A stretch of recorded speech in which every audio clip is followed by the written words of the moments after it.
Hi, I'm Indraveer. I'm a solicitor at the HIV AIDS Legal Centre. We're based in the Acon building in Surrey Hills in Sydney. In New South Wales, there's a coded notification system. So it's a de-identified notification system using the first two letters of your first name and the first two letters of your surname and a postcode. And that's the only information that's provided to the health department. There's a requirement in New South Wales under the Public Health Act to take reasonable precautions prior to sexual intercourse if you have any sexually transmissible infection. So HIV is an STI, and either you have to tell them or you have to take reasonable precautions. While there isn't a specific provision saying use sterile injecting equipment, not using it could get you into trouble if that causes HIV to be transmitted. HIV is not relevant almost 100% of the time in employment. You only need to tell your boss if your HIV is relevant to the work that you do.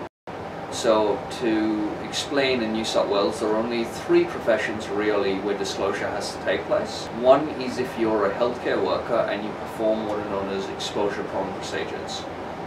That's a very small subset of all medical procedures, and they're basically procedures where you have your hands in a body cavity and there's a risk of cutting your fingers. There's a duty, if you are positive, not to perform the procedures, but there's no duty to actually tell the department.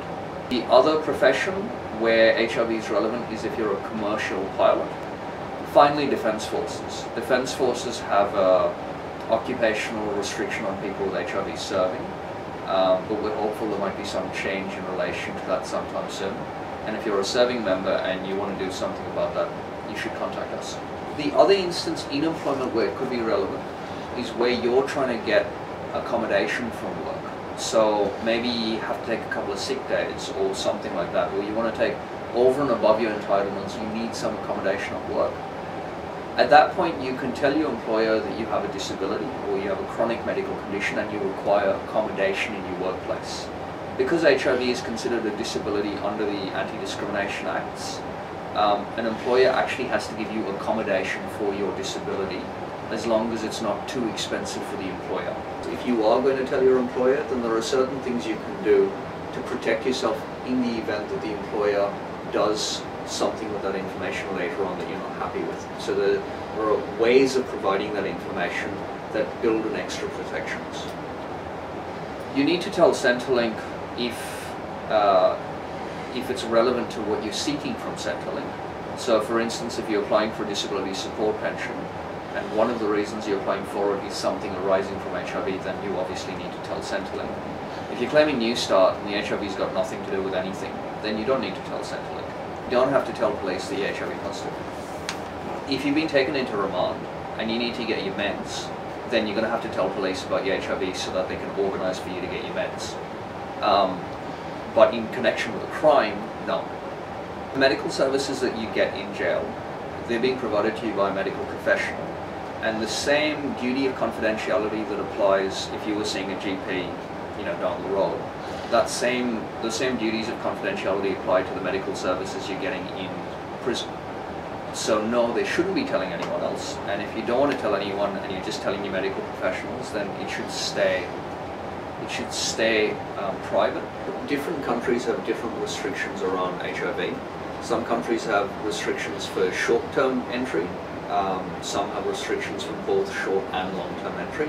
Some countries have no restrictions. Any application that you make to a country is a declaration to the government of that country. So if they ask you about HIV, then by law of that country you're meant to tell them. I'm aware that some people choose not to, particularly for short-term tourist entries, and I know this used to happen particularly with the US for short-term entry. If you're going to do that, just be aware that if entry officials find out that you do have HIV, then the fact that you provided incorrect information on a visa form could result in deportation, for instance. The US have actually removed all restrictions on entry, stay and residence, so you can go there for a little while, you can go there for a long time. As long as you can get a valid visa, the HIV has no relevance.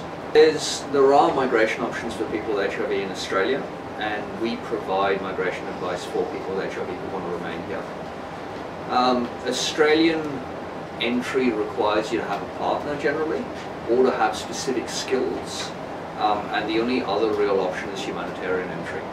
Unfortunately, the circumstances of your infection are likely to give rise to any entitlement to remain here. So whether you contracted HIV in Australia or whether you contracted overseas is unlikely to make a difference to your visa prospects.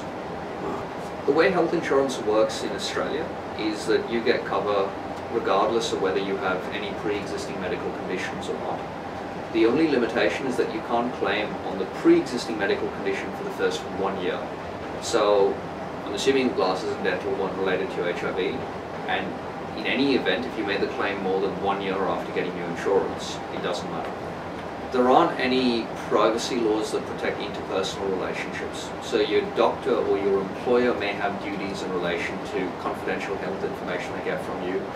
That stuff doesn't generally apply to your partner or your friends or your family.